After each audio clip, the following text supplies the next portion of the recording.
On today's episode of Among the Clouds, we're talking to Maxine Wingender from the band The City Gates. We talk about all things shoegaze, as well as how they created their new album, The Age of Resilience, during the pandemic. Stay tuned.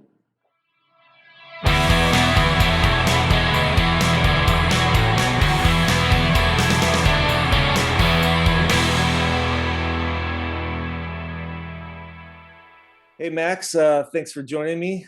How's it Hey, going? pretty good. And you? So you guys got a new album that just came out. Yeah, totally.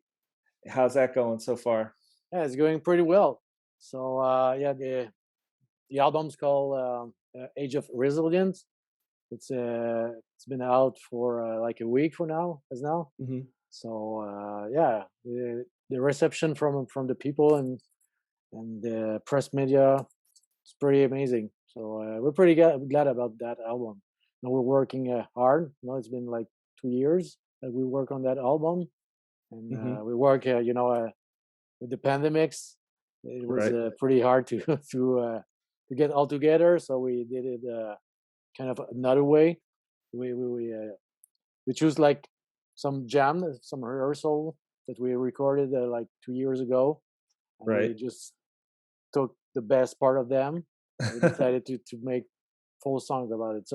So most of the songs are pretty the same as we jam it for the first time. So yeah. So tell me in the beginning, were you a musician first or did you hear shoegaze first? I think I was a musician first. Well, yeah, because I played the guitar like since I was 12, something like that. Hmm. So I think I heard shoegaze about when I was kind of 12. We have a music show like kind of MTV here in Montreal called Hmm. New Music. Right. So I heard a bunch of stuff, like Lush. I think Lush was the first shoegaze band that I heard back in the days, Hmm. with their album Split. So it was, I think it's 94 or 93, 94, yeah. 1993. So the first song that I heard, it was a Hypocrite. Hmm. So I was pretty amazed about that song. And I was into, like most like post punk or alternative music, like, Sonic Youth and like kind of grunge and things like that. So Hmm. I think I started playing music at that same age. So the All at the same, same time? yeah, Right, exactly, right, yeah. right. But I was pretty into punk and like punk rock, when I was a teenager. But I always like shoegaze, but not a lot of people knew that kind of music. So was like a loner, I was Hmm. listening to that kind of music by myself and trying to show to my friends, and they say, "Oh, that's pretty dreamy," it's kind of weird, but I always like that kind of music, with a lot of fuzz, like reverb and Right. delays and things like that. Yeah. Yeah, my small group of friends back in the early 90s or whatever, it was pretty much us that listened to it and my dad. Oh yeah. and that and Cool. that was and that was it. My dad got the Just for a Day by Oh, Slowdive back at the end of 91, and that was when I kind of went from playing death metal to that was like my transition. So right at the end of 91, early 92 was when I was kind of getting into that and showing my friends. And then we kind of had our group, and Chrissy yeah. went to high school with us. And so she was part of that group. And so if it wasn't for my dad and pretty much 120 minutes on MTV. I don't know if you guys had 120 minutes at all, Yeah. but it was they would play like one or two shoegaze videos weekly, but there was if you saw it once, maybe twice, they would show it and then it was never seen again, you know. Yeah. There Exactly. was Yeah. no repeat playings or whatever, but I was recording that on VHS when I VHS, was yeah. going back home. I was listening to that last song really got me, and Jesus and Mary Chains, of course. Hmm. I heard Ride also, Yeah. Cocteau Twins. Yeah, it was a fun time. I Yeah. miss it. So the first City Gates albums, 2013. Yeah, yeah, Okay. So were you doing bands before City Gates? yeah. I did a few bands, back in the days. Hmm. Yeah, there was a band called Genuine, Genuine, more like more grunge, meet punk. There's another band called Temple, and was really kind of skate punk. Hmm. Yeah, that's it. Yeah, yeah. So what year exactly The did the the fir City the f Gates? kind of 2000, maybe 9 or 10. So that's when we released our first songs called Lone Wolf, uh, featuring on their first album. But we Hmm. did a few demo tapes that yeah, maybe 2009, I guess. Yeah. So you guys formed 2009. You put out um, some demo tapes, or were they tapes, or were they just like online? What were Yeah, they? one of them was a tape, and the other one was yeah, digital. Yeah. And has it always been the same lineup of members? No, no, my brother uh, played on the first album. Hmm. A few people just left and came back after, so when you got time. But I played like for almost like 20 years with my drummer. You know, Hmm. all my other bands was with him, and yeah, Francois joined us in 2010, I guess. Since 2010, it's kind of more much the same people in the band. Yeah. The second album comes 2018. Was there a reason why there was like a 5 year stretch in there? Yeah, doing a master degree, so in history. So yeah, it was pretty. It was kind of busy. We I got two kids, Same. so yeah, exactly. I think we released a EP in Yeah, Checkpoint 2018. Charlie was Checkpoint Charlie. Yeah, 2017. yeah, Yeah. exactly. Yeah, it's been a while that we put the second album. And then obviously the new album came out like a week ago, Yeah. 2021. I know you said your brother played on the first album, but was the band um, made up of friends? Did you have to look for members? How did the band form exactly? Yeah, it was kind of we came on the Montreal suburbs, and the other my drummer and I was already in a band, and my brother left. But I always wanted, the first album is more like maybe more. There's some shoegaze in it, but it's kind of more maybe indie rock, something like that. But I Hmm. always wanted to put more like that, yeah, that shoegaze and post punk and dark wave and all those kind of stuff. So I was trying to looking for new members, maybe another band, but I met the Francois. That was Hmm. already a friend, someone that I know. He already has a band with Jean Sebastien, or bass player, and we said, "Hey, man, we have pretty a lot of in common." So the first time he came in the band and we played together, the chemistry was so amazing. Yeah, I really met the the people that I want to play with. I Right. cannot play with other people. We just rehearse and play some 2 3 chords, and we build a song like that.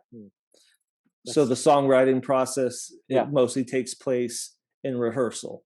exactly. Yeah, yeah, Okay, so no one's coming like, hey, I got this, couple riffs, I made a verse and a chorus. It's all just kind of made up and on the spot in rehearsal. yeah.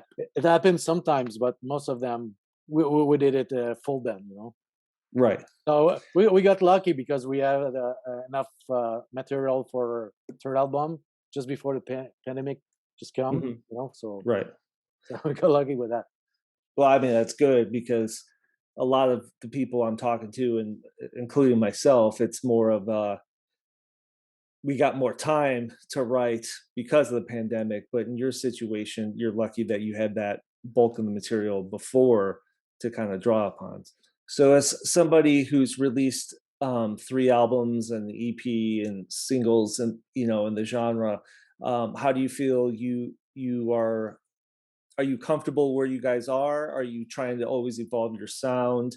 Do you ever have like goals for each album, or are you just writing songs in the rehearsal space and the album just it is what it is? You know, these are the songs that we wrote for that time. Maybe our band's more like a mixture between with you know, a mixture with post punk and shoegaze. So Right. yeah, when we record or when we rehearse, we do it how we want it, and then it became a song. So So there's never like a no, situation no, where after the previous album you say, you know, I don't like how we yeah, were going that maybe, direction.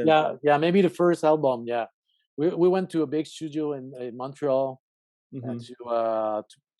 to produce the first album. It was not enough, you know, reverb and not enough fuzz, you know. So we decided that the other album we do it ourselves. So yeah, it's kind of hard to work with somebody else when you know exactly what you want, you know, what kind of sound Yeah. that you like, and you want to put on the record the same thing that you feel when you wrote the song, you know. We had a similar experience with the first Whimsical album in 2000, where the guy that was recording it had no idea what the music was, and like what we were going for or whatever stylistically. So you kind of just go through it, and then of course you regret it later, but but yeah, and then after that we started doing everything ourselves. And so even if maybe the production isn't um as professional or whatever Yeah, slick, at least it's what you wanted. You know what yeah. I mean? I like that kind of like lo-fi sound, you know, not too Too but polished. yeah, too polished, exactly. Yeah. So you guys, for the second album on, you guys are recording everything yourselves? Yeah. Most of the song, because there's a guy, you know, called Gauthier that actually he plays the bass sometime in our band when we play lives, you know, live shows. So we sometimes go to his place, you know, to get. He's good. He's a really great sound engineer, but we always, mix with the guy, you know. And he understands stylistically where you're coming from too, Yeah, so exactly. Because he plays sometime in our band, so he knows exactly what the kind of way that we wanted, and the kind of mixture, you know, that we like. and you guys aren't making the songs in the studio at all. Like you guys are rehearsing, writing the songs in rehearsal, the whole song's written. You guys, once the you have enough songs written, then you go to him. It's what I'm saying is you're not using the studio as like a tool and going in No, there and making the songs in no. the studio. When we record, you know, the songs maybe is 80% build, you know, Hmm. complete, and we just add some more mixture, maybe more guitar, but most of the song, yeah, are The mostly basics are already yeah, exactly. And you right. know, Francois, our guitar player, he's Hmm. the guy that record our stuff, so you know exactly what we want to hear. You know, on our third album, you know, because of the pandemic, we all record our stuff. It was another approach that we like because we did it really well. You know, Yeah, the maybe new album doesn't sound, it sounds cohesive. It sounds good. So I think you guys did a great job. takes a You lot. know, Appreciate it. you think you'll work that way in the future, or is it going to be back to, just going back to the studio and recording again? I like that kind of way, you know. It depends of the songs, you know. Maybe it's half and half, you know. Maybe some in the studio and some at home. So when you're recording the guitar, are you using real amps and miking it? Yeah, yeah. I like Okay. the you know the human feel about it. You know, the Hmm.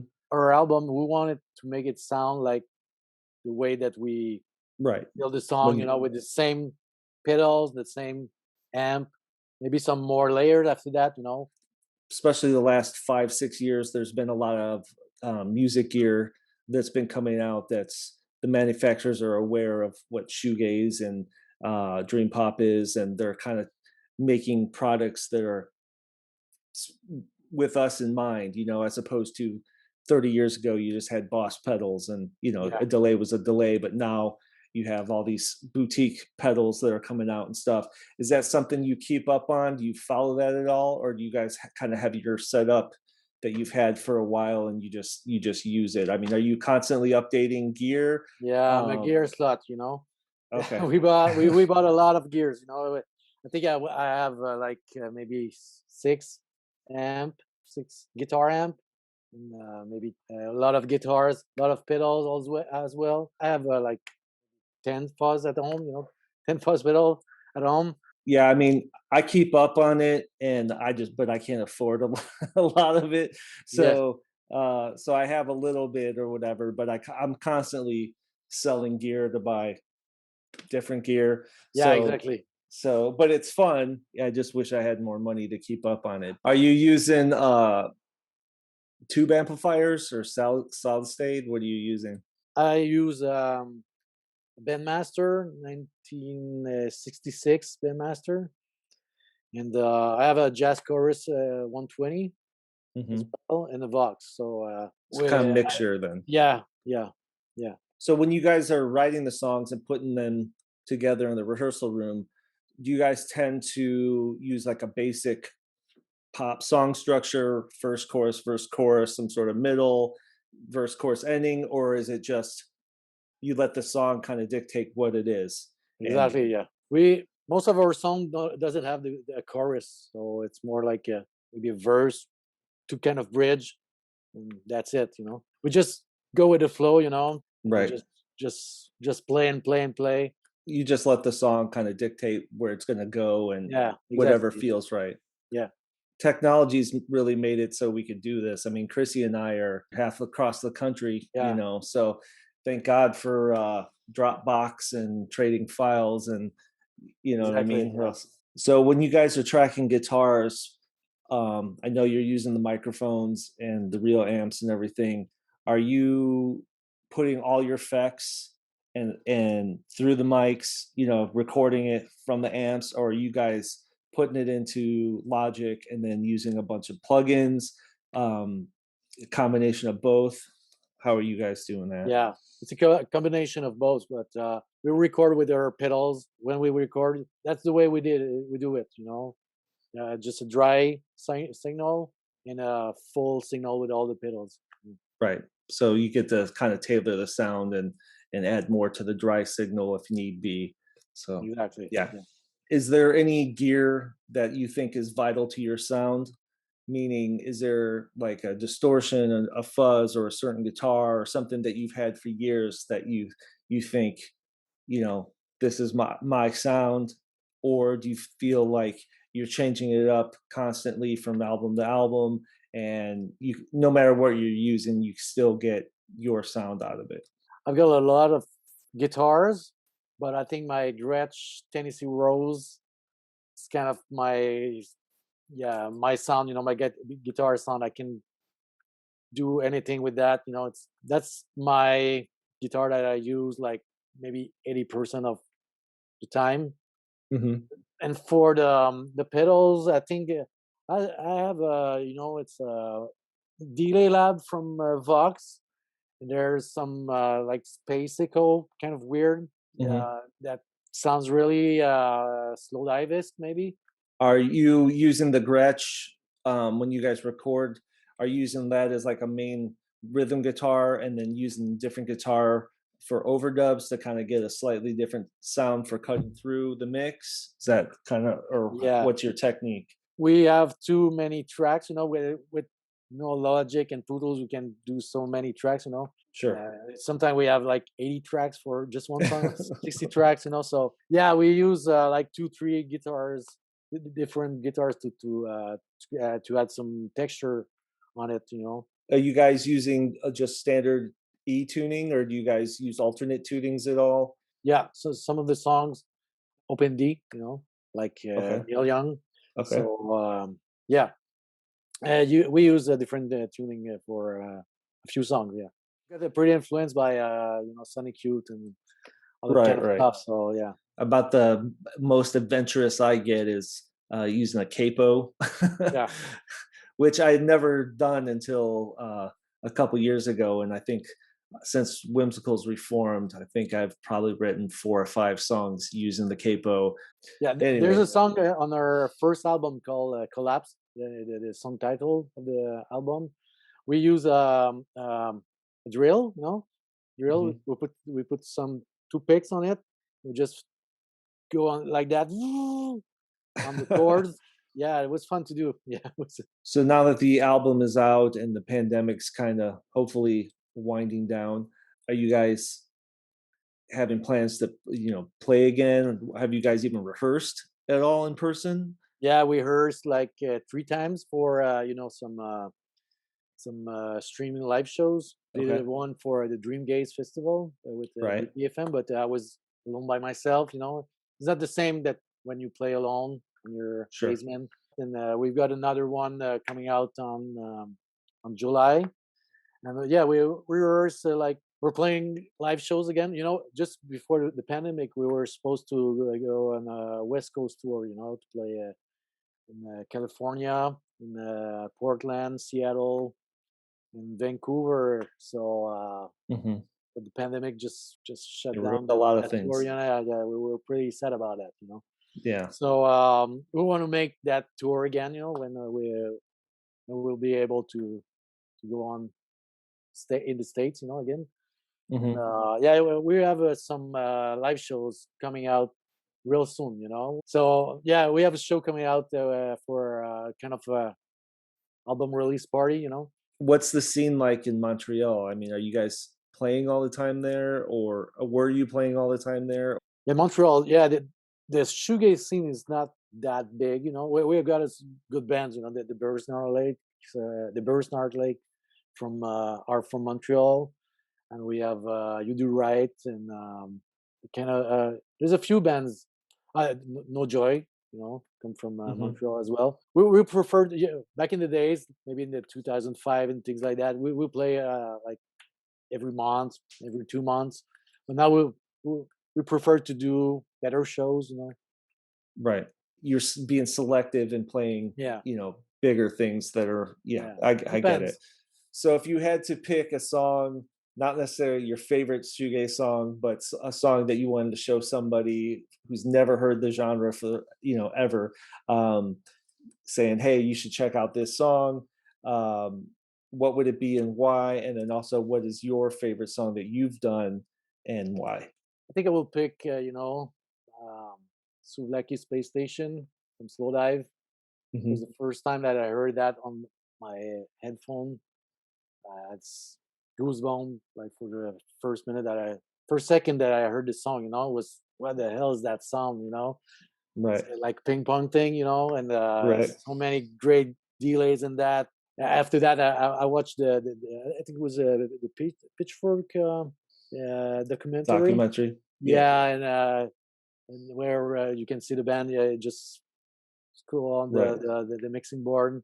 Yeah, that song just blew my mind away. It's pretty intense. I can put that song on loop in loop. Yeah, I mean, you can't go wrong with that pick. It's Yeah, it's it's pretty much one of a kind. It's definitely a standout. As far as your song that you've done, what's your favorite song and why? yeah. I will say Checkpoint Charlie because it's the first song that got us got us on on the map. Mhm. The song, it's the same thing that the first time that we rehearsed the song. It's just one jam. The song on the record is kind of the same thing as we recorded. The same vocals, the same guitar. Maybe 98% of the whole song is the same thing. I really like that song. I really like to play that song live. Because at the end of the song, I'll play with my pedals. Yeah, I like that song. Still like that song now. So the album is out. You guys are talking about playing again. You got some stuff lined up. What else do you guys have going on for 2021? Yeah, so the new album is out, and the vinyl and the CDs and cassette are coming really soon. And after that, we're going to play a few shows. There's one with actors in September in Montreal at the Ritz. It's going to be Mhm. really fun. It's going to be our first uh, Real gig show. real Yeah. gig since the pandemic. So we're pretty excited about that because the Ritz is pretty. It's one of the best venues to play in Montreal. So pretty excited about that. We're gonna play a live streaming festival called Die in the Disco in July, on July 31, I guess. That's it for 2021. The plan for the next month, we're gonna maybe release a new song. We want to release a new song maybe in September, maybe October or November. Yeah, from this Mhm. year. Yeah, All right. Well, tell everybody where they can find your music online if they want to hear it. yeah. You can check us out on Bandcamp and on Instagram as well, and on YouTube, on Spotify, SoundCloud, and Facebook as well. MySpace. Yeah, MySpace. Yeah. All right, Max. Well, thanks for doing the show, and I appreciate it. And it was a pleasure talking to you. Hey, thanks so much, Neil. It was great. I was. I'd like to thank Maxine for doing this episode. Don't forget to like and subscribe. Thanks.